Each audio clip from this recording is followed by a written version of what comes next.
चार लाइन भूमिका बा उठा के दा भूमिका उठा के दा जरूरी बताई है के कहानी कोनो विरहा के शुरुआत पहले चार लाइन भूमिका देकर के ही कही जाला। कहानी भूमिका देकर के शुरुआत कही जाला और कहानी खड़ी से खत्म कही जाला। वह विरहा हो भूमिका खिलाई रे मास्टर।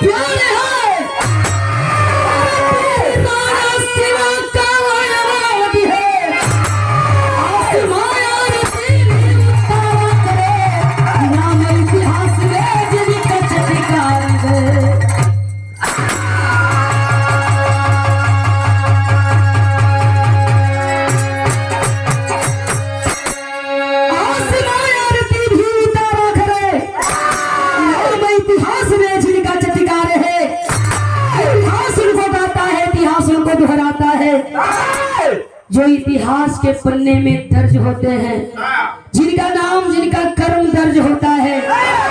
हर कोई नहीं होता जिसको इतिहास गाए, जिसको लोग गाए, कवि गाए, कलाकार गाए। कोई कोई होता है जो इतिहास के पन्ने लायक होता है।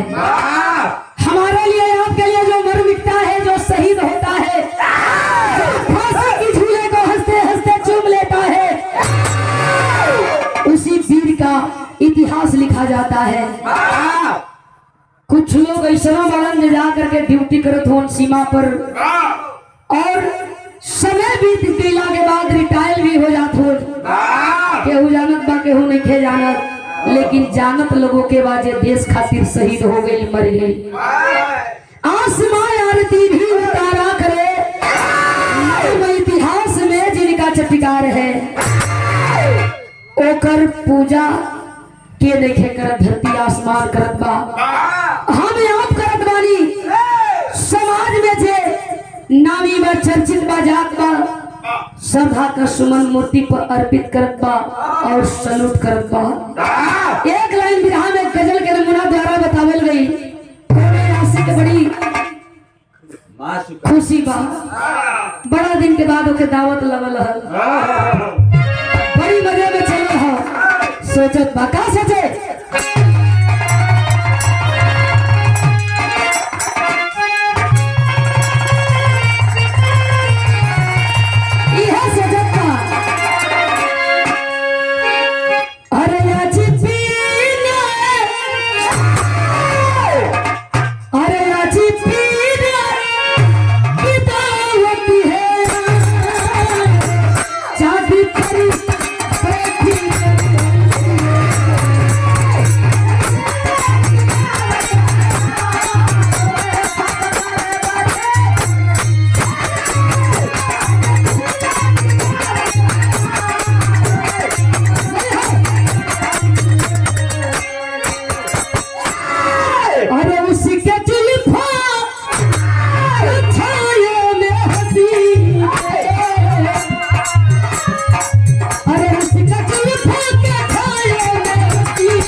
एगो फौजी के मेहरारू लड़का के होला, शरीर पर जब वर्दी चढ़ेले तो उहे घर हो जाला, उहे गांव हो जाला। शरीर पर वर्दी चढ़ते जब जवान झंडा तिरंगा के नीचे कसम खालन मर जाएंगे देश के साथ गद्दारी नहीं करेंगे। शहीद जब जवान हो जालन उहे मौत दुल्हन हो जाले। एक शहीद के यही वजह इतिहास लिखल जाला, कहानी लिखल जाला। भाव कभी लिखलन का, अरे उस जवानी सती सती में मरी जो वतन की दीवानी।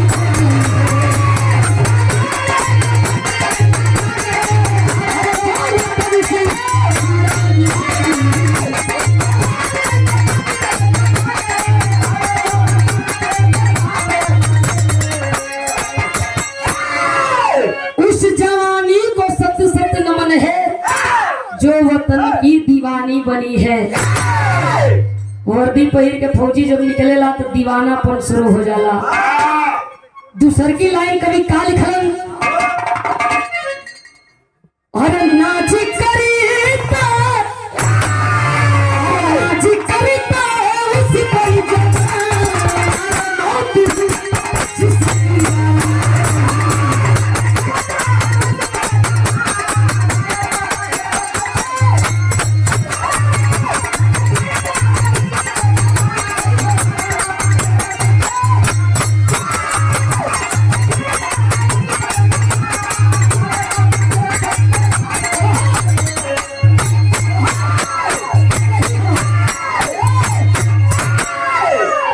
हो गई ना तो छठ में आई वो ना करी।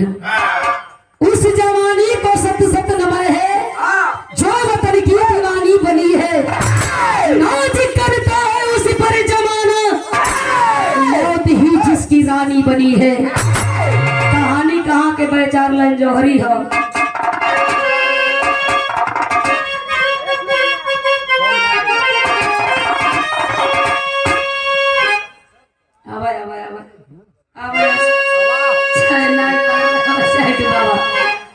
लिखल गई कर लेता है भैया का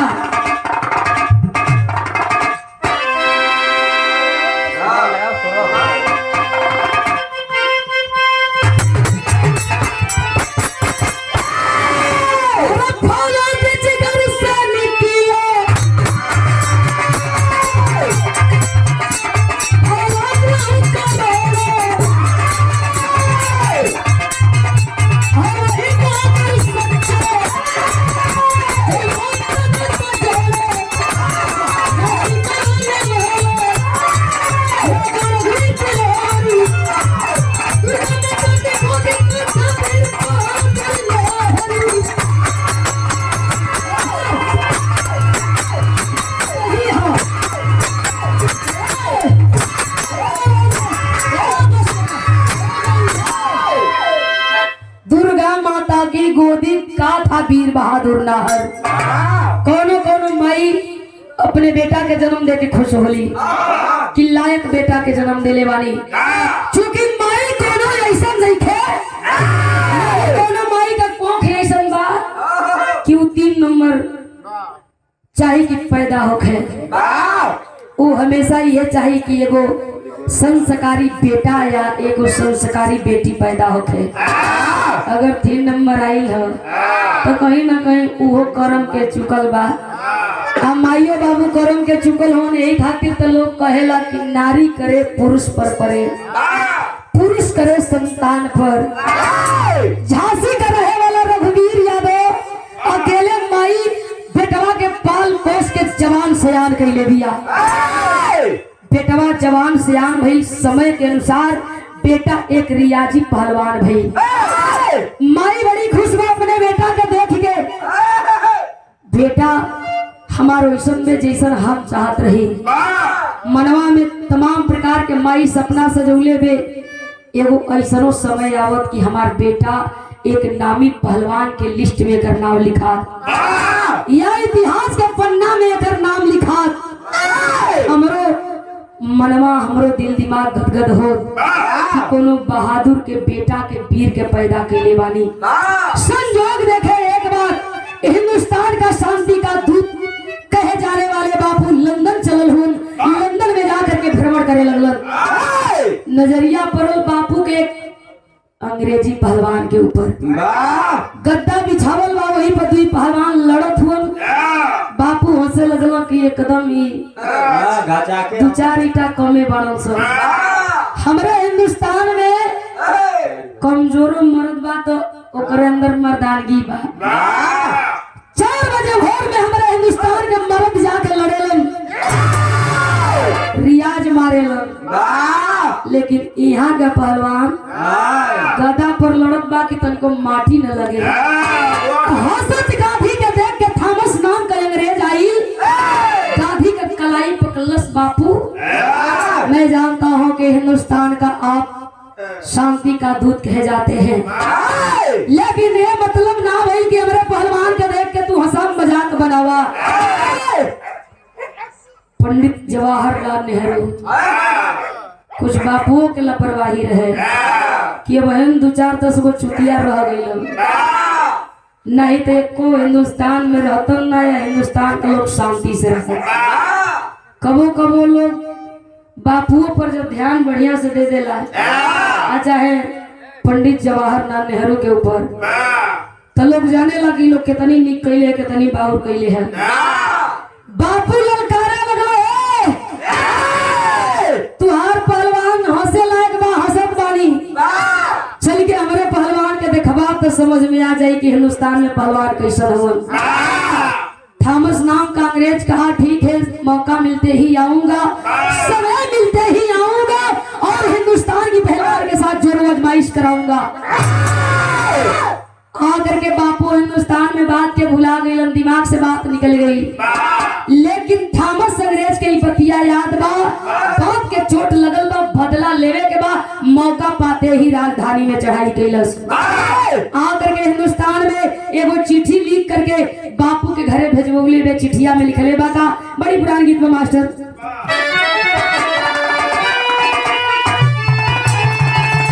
मेहरारू कहे ए बाबू मर्द मर्दे होला, वो चाहे नलायक रहे चाहे कुलायक रहे, वही मर्द के नाम के मेहरारू भरत बेमान। तब के अगर मुआऊ दे जहर दे के तो नुकसान हुई कबा। मेहरारू कह दिया कि जाएगा हो मारे लन गरियावे लन, लेकिन उतने प्यारो करे लन। क्या कहे हो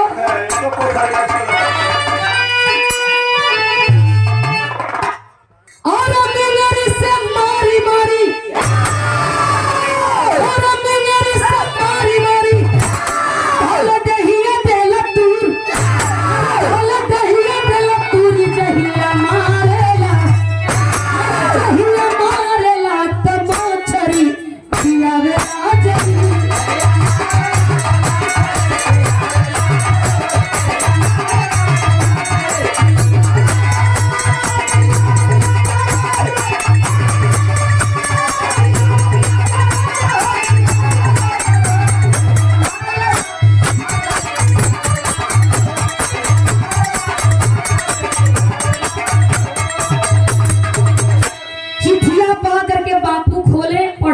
चिट्ठिया में 4 लाइन लिखल बा, ऐ बापू मैं थॉमस अंग्रेज अपनी पहलवान बूचर को लेकर के आया हूँ।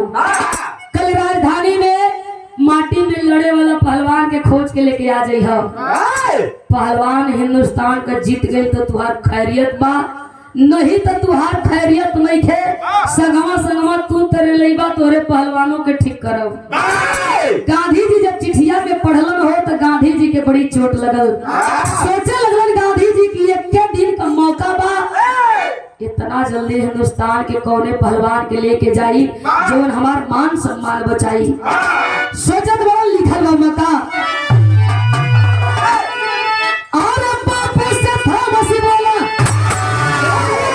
से थॉमस बोला के गरूर, कई के गरूर हमारी सेरा, हमारी सेरा छोड़ा बा लगाई काजल।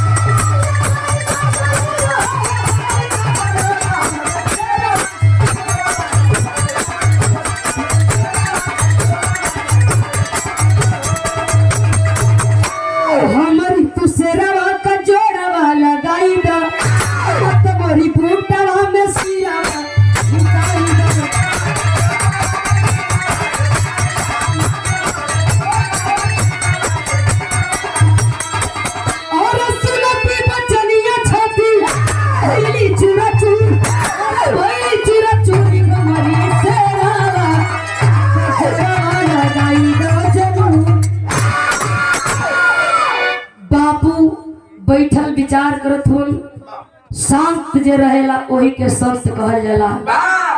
पूजा में जे लीन बा विलीन बा वही के पुजारी कहल जाला। बाकी बाबा बाबा तो ये है। शांति मन से बापू सोचे लगलन कि काम हमार कैसे बनी। दिमाग में एक बात आई, दुई मीडिया वालों के घरे बोलवलन। आकर के मीडिया वाले सवाल कर दिए, बाबू से पूछने लगे। बापू सगरी बतिया मीडिया वालों के देलन बतौलन।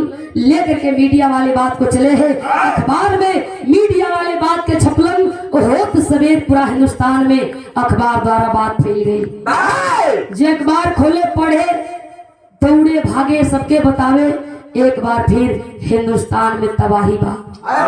एक बार फिर अंग्रेजी पहलवान चैलेंज कैले बा हिंदुस्तान की पहलवान के। एक बार फिर हिंदुस्तान का पहलवान कोनो ना कोनो मराई। चार गो बड़हू दादा लोग बैठल बा, अखबार खोल के लोग पढ़त बा। बगलिया में एगो नौजवान लड़का रघुवीर नाम बा, झांसी के रहे वाला अखबारवा लेके खोल के पढ़े लगा। पढ़ करके सारी बात के जान करके रघुवीर यादव घर में गई, चुप्पी मार के बैठ गई। बुढ़िया माई का मन घबरात बा कि बेटा के लगत बा कोनो ताना मार दिहलस, लगत बा कि बेटवा के कोनो कुछ कही दिहलस। समय के माई पूछे लगल बेटा के, ए बेटा काहे ऐसा मुंह गिरवले बाड़े, कोनो कुछ कह देला, कोनो बोली बोलस, कोनो ताना मरल कहे नहीं माई, ते इतना टेंशन कैसन, का चीज के टेंशन बा। रघुवीर यादव माई से बतावे, बिरहा में एक एक वीर रस के गीत कहल जाले।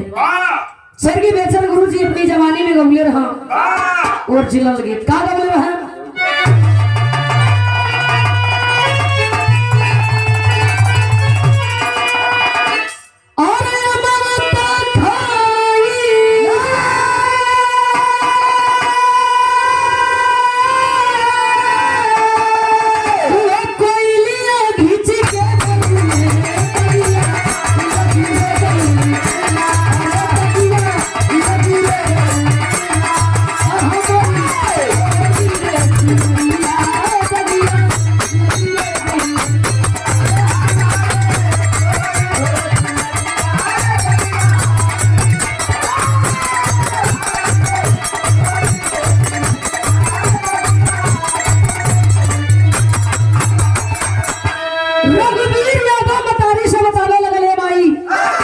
हमके जोना बात के टेंशन बा सुनबू न तो के टेंशन हो जाई। माई पूछे बेटा बतावे लगल का, और रघुवीर यादव बोलल ई माई के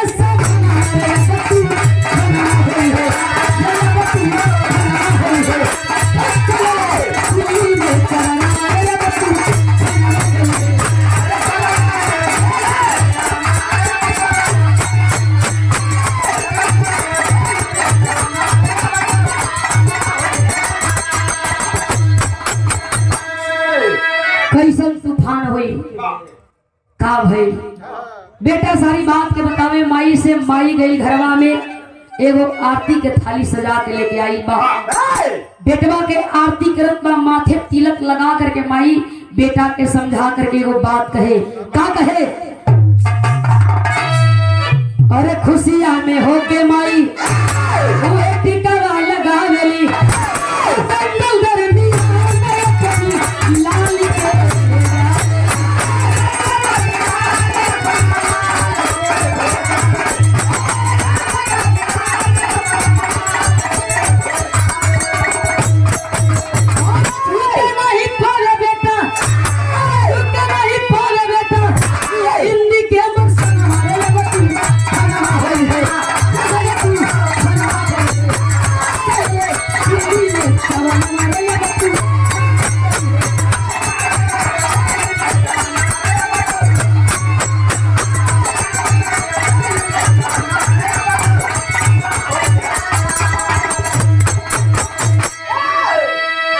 माई बुढ़िया समझा करके बेटा के कहे, बेटा हमरे हिंदुस्तान का सम्मान ना जाए के चाहिए।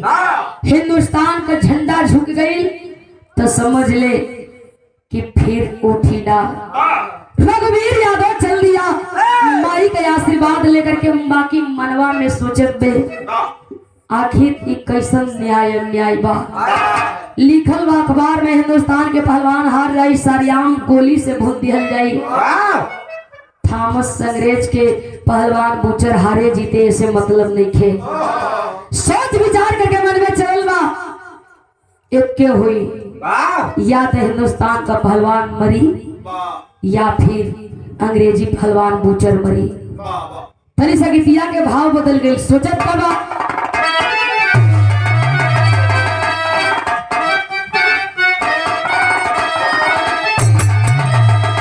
अरे माई हो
एक ही मन में आग बा एक ही जोश बा कि हिंदुस्तान का सम्मान न जाई भले हिंदुस्तान का पहलवान मर जाए। अरे चलली बा जवानवा बा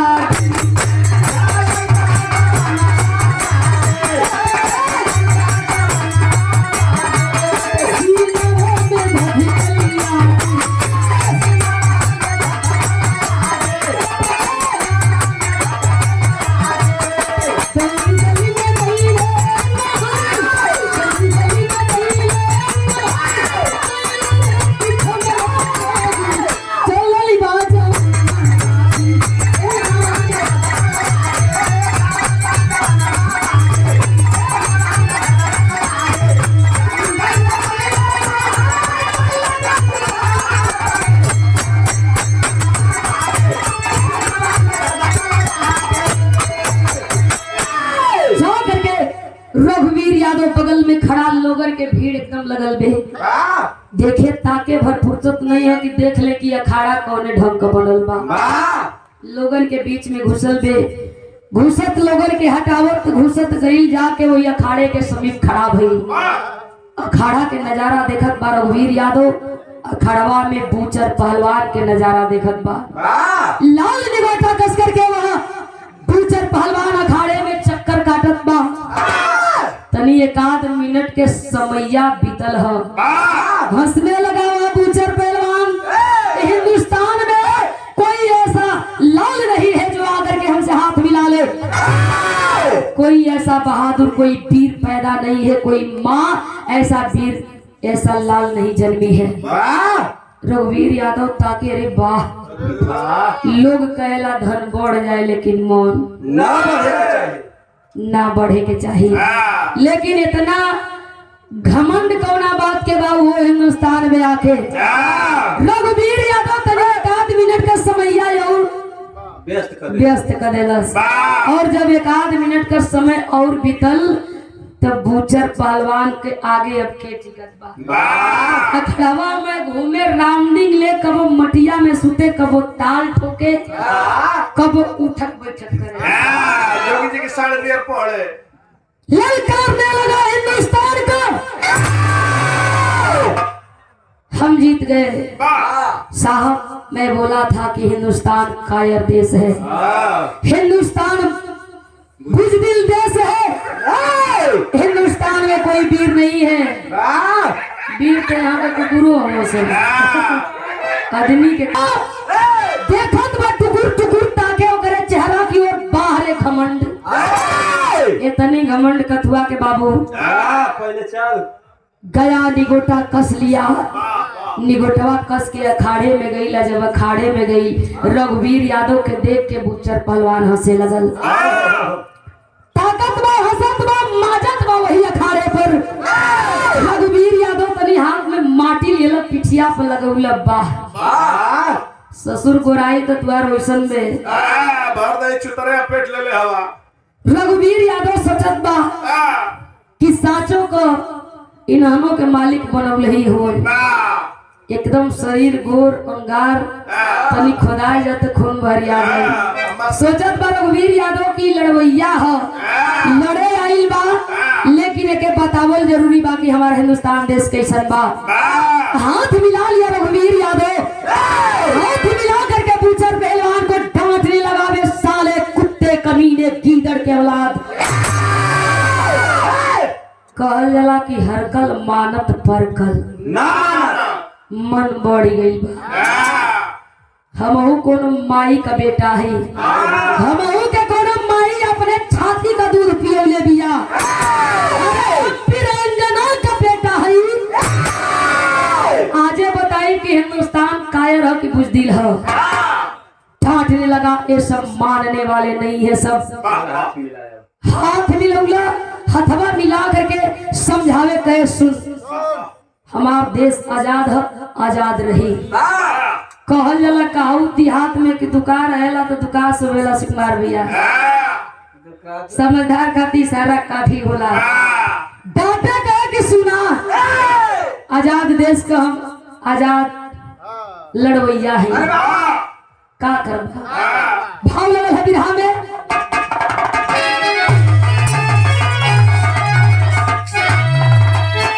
अरे ये जाति बसी भारत को चाहिए, जाति बसी भारत को चाहिए, जिंदगी फूल नहीं है सूल पे रोटी।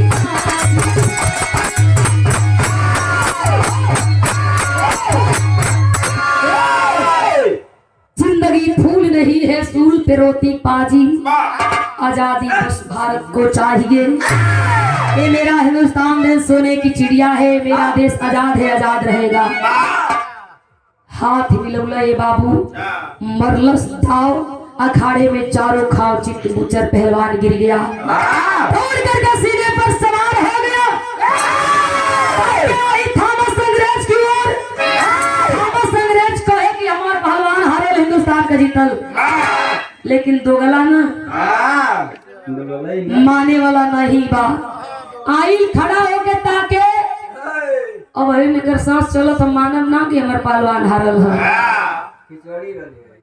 कहा कि सुनो, इस कुश्ती को जो है कि हम नहीं मान सकते कि विजेता तुम हो। फिर से कुश्ती होगी, कुश्ती समझ में ना आएगी। रघुवीर यादव खड़ा हो गया, पुनः कुश्ती होगी। एक बार ना 1000 बार कुश्ती हुई, 1000 बार लड़म तू ना कही देवे कि हिंदुस्तान का पहलवान जीत गई। ए बाबू पुनः कुश्ती जारी की गई, कुश्ती होखे लगल, दोनों पहलवान लड़े लगलन। लड़ते लड़ते लड़ते लड़ते पुनः धोबिया फाट को मारता है रघुवीर यादव। चारों खाओ चित्त बुचर पहलवान गिरा, खाड़े में दौड़ करके राउंड निकल लिया, सीने पर सवार लगा के ठेगुना वही गर्दन की नौसी के दावे लगल।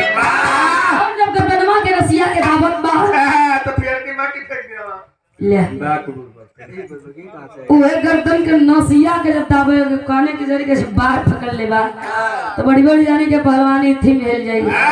नौसिया जतने दावे गर्दनमा को उतने एकर जुबिया बहर हो खाए करियई भीतर उजर की। थॉमस अंग्रेज उठ के आई, ताकत बा, सोच गई कि ये घड़ी नहीं छोड़ी, ये अगर आखिरी चांस बा, ये घड़ी अगर हो ना करती तो मार डाली। ताके रघुवीर यादव बोला, हिंदुस्तान कायर देश है, बुजदिल देश है, काटने लगा। थॉमस अंग्रेज कहा रे मान गए रे बाबू, हिंदुस्तान में पहलवान हवन, तू जीत गया। अब इन कहत बा कि तू जीत गया कि लोगों की तर तर तर तर तालियां बजने लगी, जिंदाबाद का नारा गूंजे लगल। जितना लोग गई हो नहीं देखे खातिर कि हिंदुस्तान का कौन बहादुर जीती कुश्ती के। ए बाबू जकरे पल्ले जितनी रुपया पैसा रहल, 10 पैसा 20 पैसा 50 पैसा निकाल करके रघुवीर यादव के अगवा लोग रखे लगल। सम्मान में पुरस्कार के तौर पर लोग रघुवीर यादव के पुरस्कार दे करके, शाबाशी दे करके, आशीर्वाद दुलार दे करके सवाल लोग करे, बेटा कहाँ करे वाला हुआ, कौन माई तारा जैसन वीर के पैदा के लिए बा। रघुवीर यादव बताया झांसी का रहे वाला है, रघुवीर नाम है, माई का नाम दुर्गा है।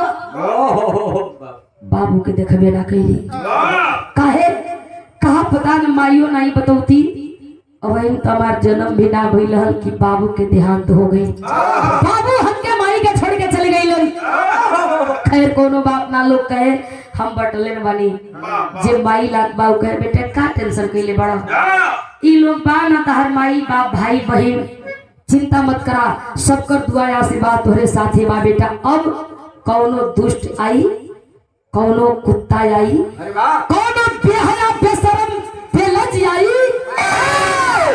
तो एक बार हम तोहार नाम लिहल जाए कि पहलवान आई तो घमंड कर चोर करी। आखिरकार रघुवीर यादव पुरस्कृत कइल गई, जतनी रुपया पैसा मिलल जमाना में तनी परिवर्तन जरूर हुई, चाहे लोग ज्यादा पढ़ ले हो खस, तो ऐसे लोगन में परिवर्तन हो गई होखे।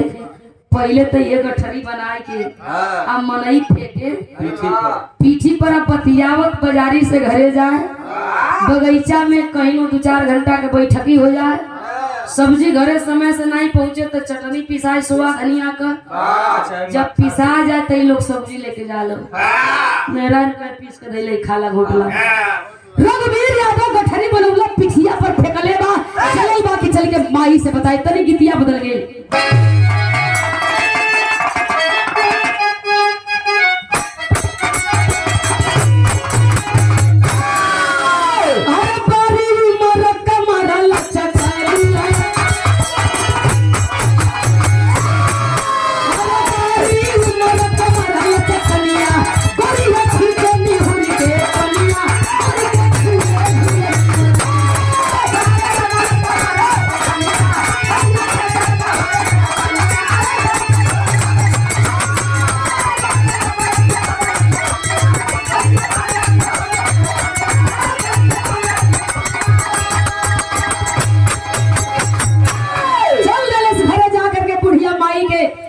पैर के पकड़ के माई का आशीर्वाद पुनः लेत बा, माई ताकत बा आ गईला, हाँ भाई आ गई, भाव निकल गई। अरे कुश्ती मारी के चलल भारती, अरे कुश्ती मारी के चलल भारती,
का नाम रहल पहलवान के जीवन जीतल, हंसे लगल रघुवीर यादव बैठब हो, बताबो तनी बैठब, कुर्सी पर माई बा, गोड़ के लगे बेटा बैठल बे, सिरहान आपन वही माई के गोड़ पे रख ले बा।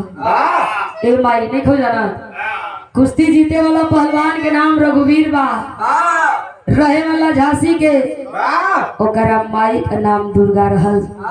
बुढ़िया माई के बतिया निक ना लगल, हम एगो बहादुर के नाम पूछत बानी, हमार बेटा मजाक करत बा, तमाचा खींच के माई गलवा पर मरले बे बेटा के, काल सैलावे लगल रघुवीर यादव, माई की ओर ताके लगल, कहो माई जीत के खुशी में लोग रुपया पैसा दे के हमार सम्मान बढ़ौलस, कौना जीत के खुशी में तू हमें थप्पड़ से सम्मान करत आड़ो।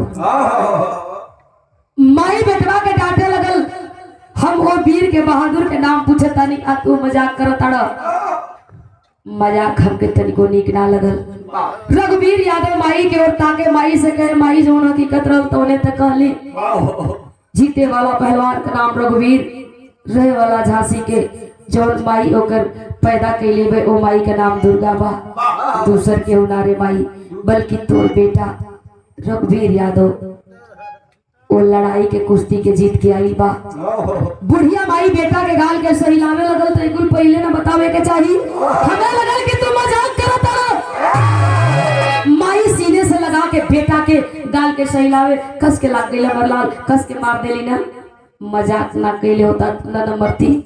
माई के ध्यान गठरिया पे गई रुपया खोल के देखा माई पूछे लगल ए बेटा ओकर घमंड चूर कैला जोने का इतना नाम रहल चर्चा रहल शोहरत रहल केहू आज ले हार नहीं मानल कैसे ओके पछल्ला ओकर नाम का रहल मलिकार कौन रहल सारी बतिया के जब बतौले बा रघुवीर यादव तब माई खड़ी हो गई। खड़ा होकर के माई बेटा से वो बात कहे लगल पहपड़ के लाइन में का कहे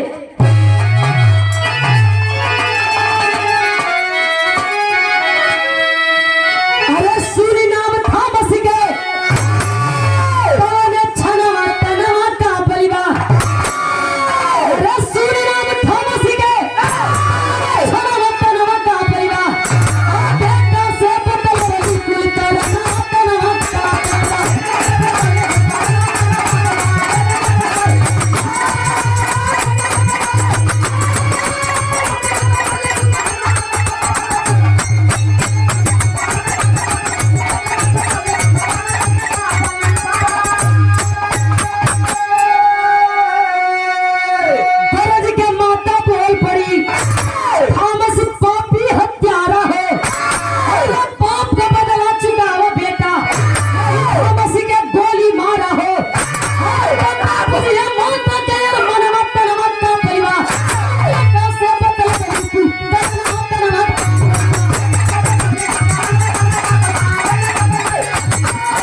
आज ले अपने बाबू का चेहरा नहीं देखला तो एक के रीजन पा थॉमस संग्रेज तोरे बाबू के वर्षों पहले घसीट के समाज के बीच में सारियान लोगन के सामने गोली से भून देलस रोली पैरवा पर गिर के छपटी माफी मंगली सिंदूर के कसम भी देली लेकिन पापी हमारे एक दाई सुलस।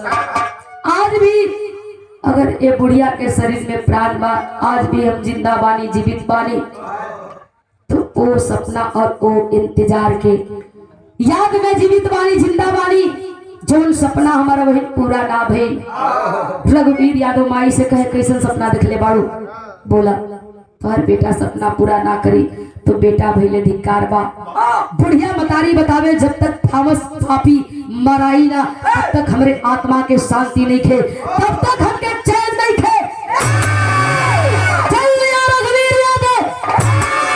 माई का पूरा एक बार आशीर्वाद लेत बा माई कलाई का पकड़ अकेले तोरे बस नहीं खे आइयो बा तई लड़ाई खाली तुहार नहीं खे हम हूँ चल आगे आगे बेटा पीछे पीछे बुढ़िया मतारी चलल दे चल करके रघुवीर यादव दिल्ली में लोगों से पूछत बा का पूछे अरे चुमी के चरनिया तहिया चलली बाजवना बाजू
लोग बतौलन रघुवीर यहाँ न तो थॉमस मिली।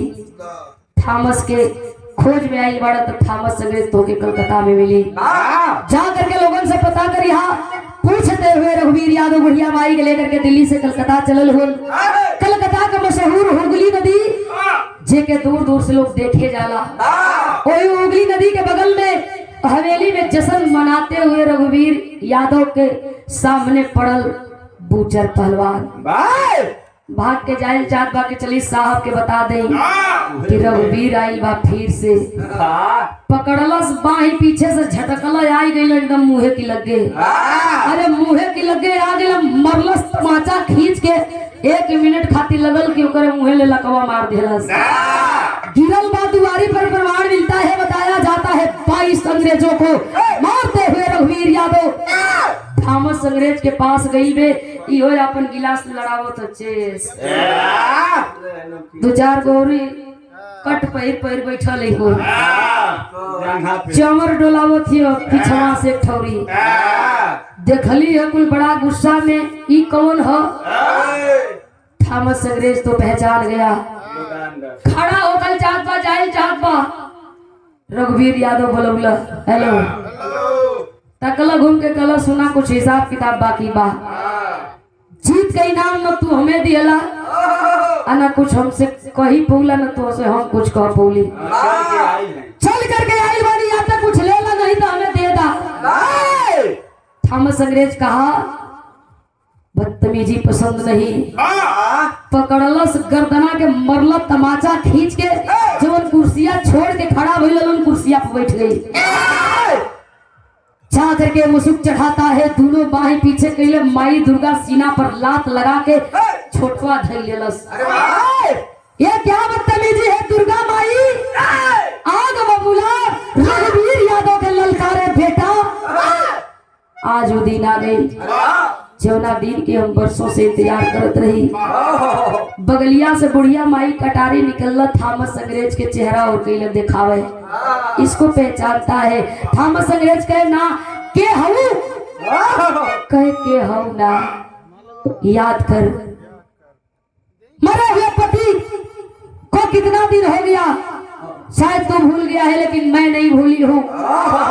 मांग सुना भी हुए बहुत काफी दिन हो गया तू भूल गया लेकिन मैं नहीं भूली हूँ। ये कटारी में तब रखी थी बेकसूर पति को समाज के बीच में जब घसीट के तूने गोली से मार दिया था। दिखाई थी कि जिस दिन तू मिलेगा इसी कटारी से तेरा सीना फाड़ूंगी और तेरे कलेजे को सीने से अलग कर दूंगी। समझ गया हो ये तो झांसी की रहने वाली दुर्गा है। आवाज लगाया चीखने लगा चिल्लाने लगा। अंग्रेज दौड़ल उन साहब पर कोई हमला कर दिया। जोले अंग्रेज आवा तौले थॉमस अंग्रेज का काम। माई बुढ़िया बेटा का इशारा करत बा बेटा यहाँ से भाग ले हमार बदला पूरा हो गई हम अपने इच्छा अनुसार जीवन के जी ले बानी। तोहर बाबू अकेले बड़न बड़ा दिन हो गई उनके देखले तोहरा बाबू यहाँ जाए चाहत बानी अब हमके जाएदा तो के जियल जरूरी बा। लोगन का हित लोगन के सम्मान लोगन का मान लोगन के पानी तारा हाथ में बा। देश का सम्मान तारा हाथ में बाई बार बार लड़ करी हम तारा निहर वीर रही तो बार बार इन्हन के घमंड चूर करी हम। रघुवीर यादव माई का इशारा पा करके छत पर गईलन सोचत हुन पनिया में कूदब डूब के जाए पवर के निकल जाए जनवा बच जाए। छत पर चढ़ के हुगली नदी में छलांग लगावल चाहत पड़ल लेकिन ध्यान माई की ओर बा। ध्यान बटल बा भइल का आखिरी भाव है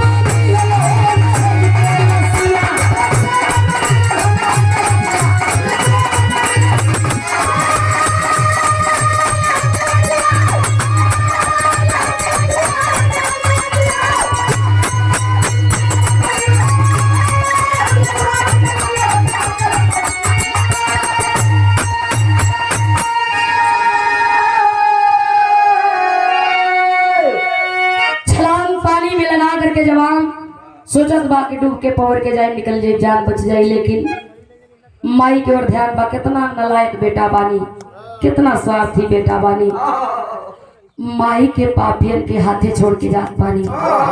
ध्यान माई की ओर छलांग पीछे लगभग भेजे, पानी में ना गिर करके रघुवीर यादव पुल पर गिर गई। और जब पुल पर गिरल बा, दौड़ करके अंग्रेज गईलन शाह पर हमला करने वाले हमलावर को जीवित जिंदा पकड़ेंगे।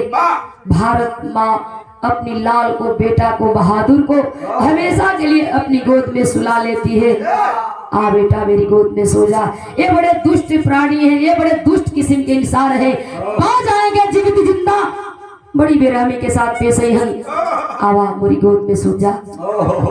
भारत माँ की गोद में हमेशा के लिए रघुवीर यादव सो गया। भाव लिखा गया, एगो वीर जब शहीद होला तो अकेले भले ही वह शहीद होता है, मरता है, लेकिन हजारों जवानों के दिलो दिमाग में वह जोश पैदा करके जाता है। यही खातिर लिखल गई,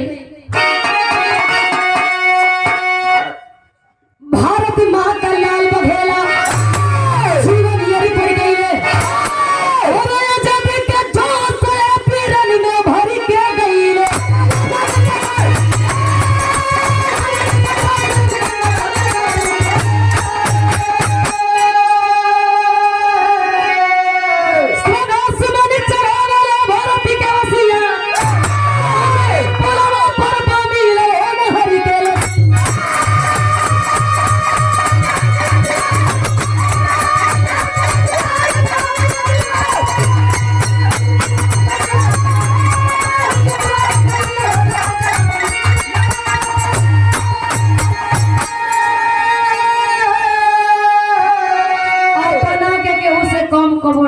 के चाहिए कि हम केहू से कम बानी। दूसरी बात, अपने अधिकार से कबो पीछे पग ना हटावे की चाहिए, चाहे या तुम्हारा चाहे मर। बापू को खबर लगी, भाग करके आए, फैसला कैलन का, हुगली पुल के पावन तट पे वीर का बना समाधि, लाख नमन कर देश भक्त को फूल चढ़ावे गांधी।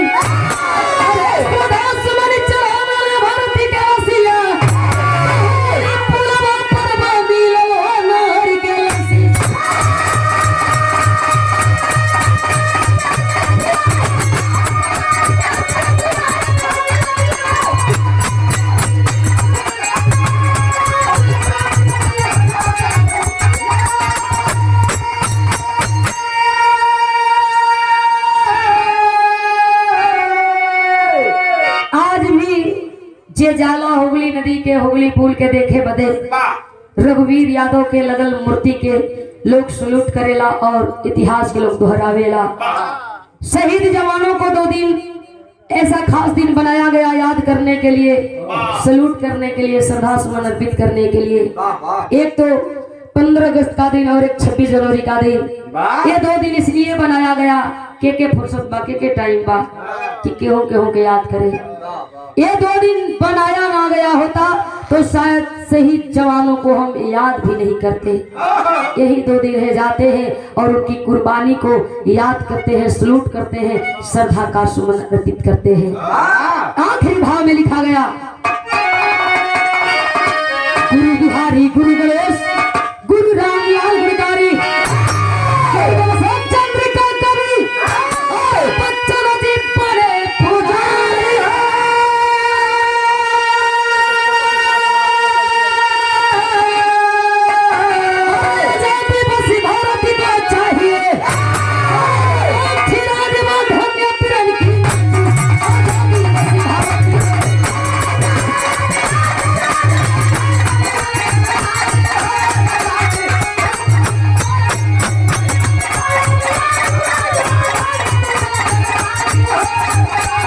Maybe